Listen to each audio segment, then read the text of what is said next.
So hi, my name is Andrus, the golf fitness specialist here at Great Moose Physical Therapy. Today we're going to be going on with our next video in the Healthy Golf Swing series. Today we'll be talking about balance. I don't really want to draw out balance too much, but what we do want to talk about today is how it really affects our golf swing. So backswing, follow through, address, and finish, how balance can be influenced during that whole swing concept. So today we're going to give you some exercises that will hopefully build upon your balance, and then we're going to get into some drills where we're actually going to be in our swing, in our address, working on what types of things will help our balance during our swing. So again, we'll be doing the exercises, then getting into some drills to help you improve your balance today. Okay, so we're going to dive into some of the exercises that will help you improve your balance today. So what I first want to talk about is balance is something that we should be doing and practicing on a daily basis. We always tell our patients one of the easiest things to do at home is to start to brush your teeth with one leg.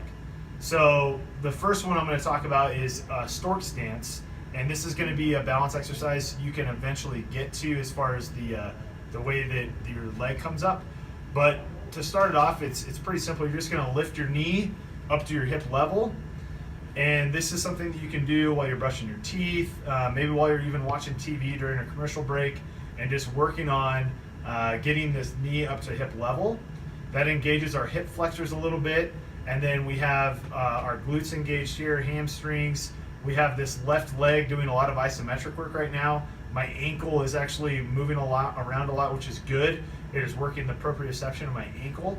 So stork stance, we usually want our hands on our hips, and for that one, I would just do it till fatigue or failure, and I would continue to try to do that. Obviously, we're going to work both sides. So stork stance, trying to get that knee up, hands are on my hips, and then once you get really good with that motion, you can start to take away your eyesight, so you can actually close your eyes, go hands on your hips, and then raise that leg, and it becomes increasingly difficult. But again, proprioception is huge in our golf swing. Trying to know where our body is in space is basically proprioception. So taking the vision away is going to help improve that significantly. So always work on closing the eyes once you've built that base up with the eyes open. Okay, so that's our first one, stork stance.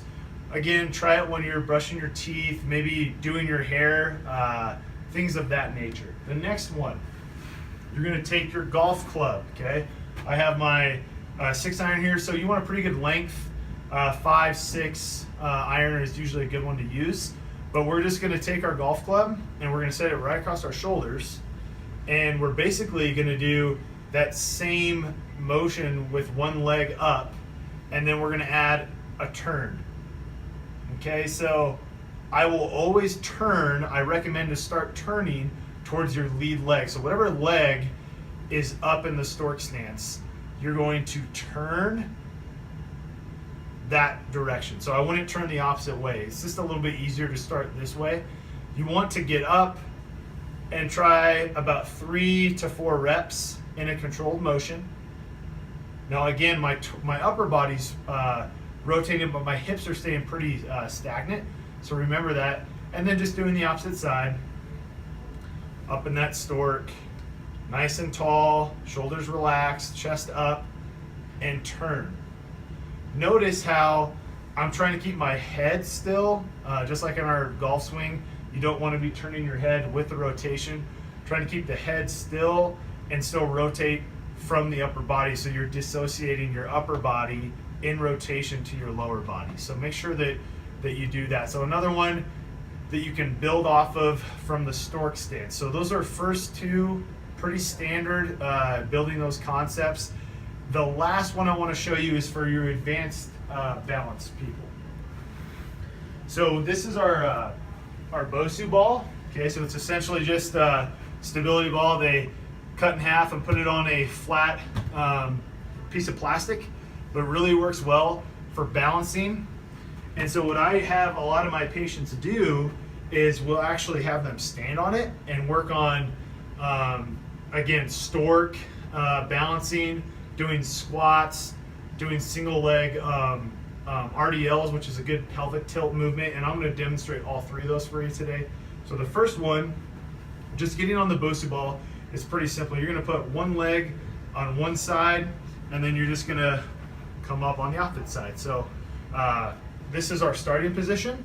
And right here, I usually have people just get, aware of where their body is, and so I just have them kind of move around left to right, getting that good weight shift on both legs, making sure their ankles aren't hurting and that they're stable.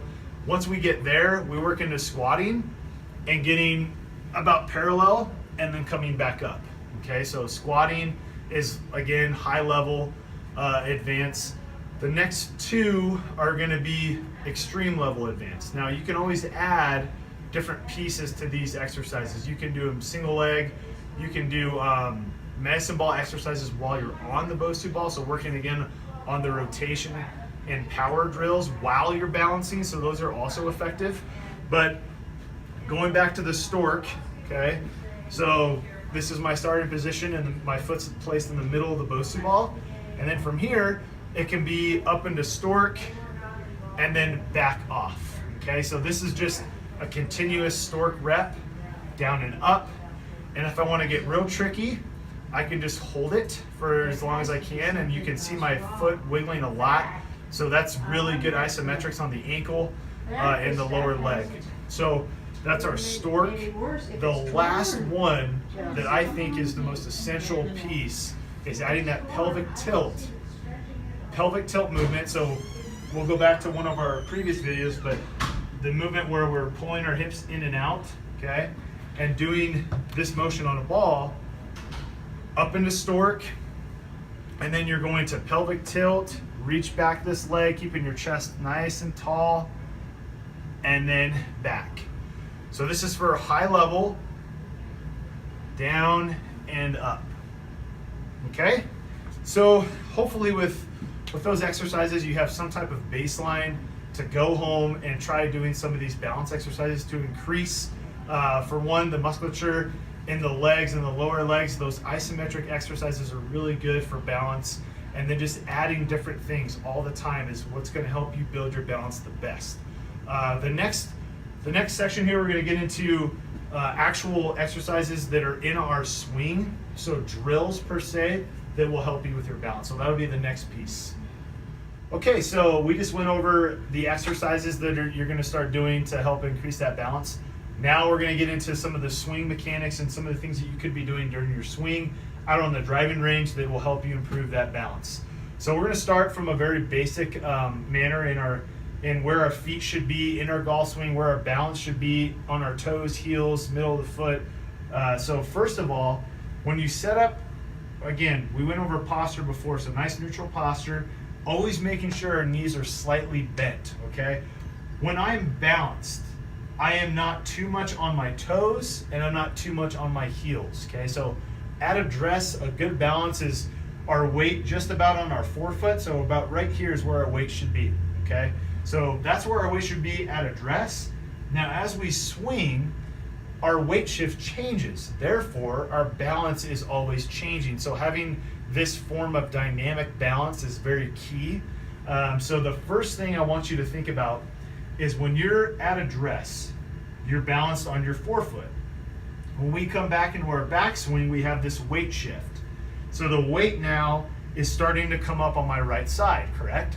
So we say about 90% of our weight is on our right leg at the apex in our backswing. So when we load this right side, we actually get, some of us actually get a heel lift, or we're on our toe.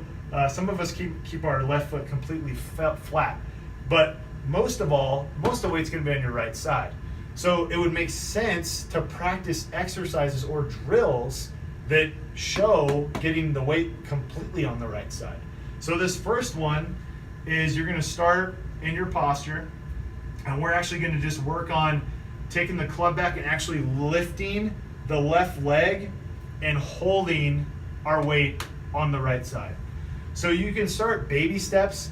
I just lifted my leg completely off and went to the right side, but the smaller step to that would be just going to the toe and dropping your foot back. That way you're balanced more.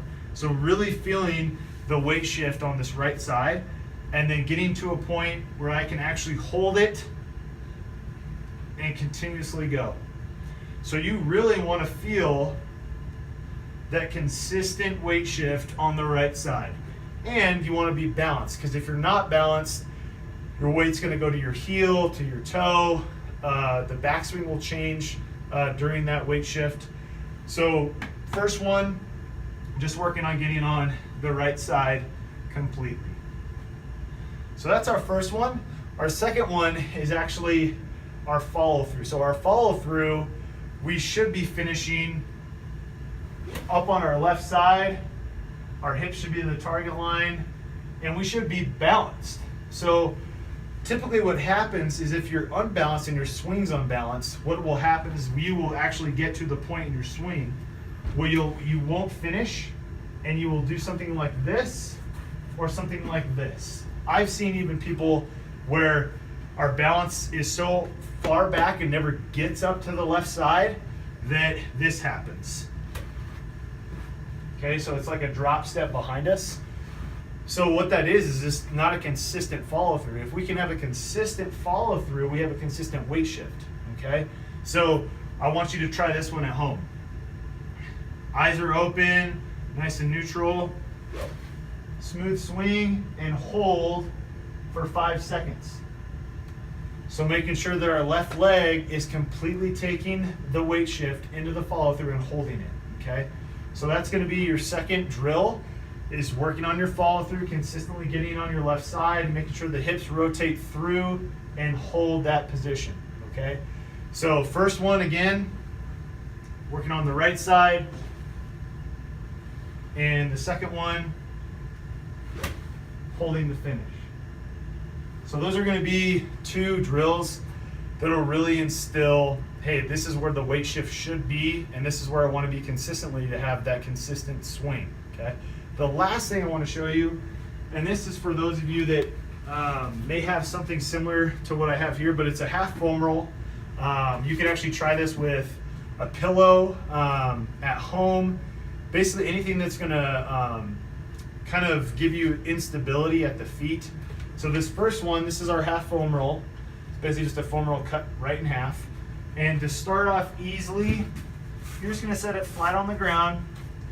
And this is more so to find where our weight should be in our posture at address. So at our posture at address, to be balanced, my weight, if I go too far to my toes, I come forward. If I come too far to my heels, I step backward. Okay, so that gives us the same concept in our golf swing. If I, at address, am too far forward, then when I come back and swing, I'm going to be too far forward. I'm going to be outside my target line. If I'm coming too far back on my heels, I'm going to be inside my target line. So just working on finding that good balance, keeping the knees bent, and just holding this position, and actually working to hold that in an isometric fashion is a really good way to test that balance. Once you get good at having this side in the foam roll, you can flip it over. It requires a little more stability, a little more balance. Okay, so both sides are going to really challenge heel to toe weight balance. So really good way to help train your balance. Now, I would not recommend trying to swing while you're on this, because obviously when there's a weight shift, some of you might fall back. You can try it, just not the safest thing to do.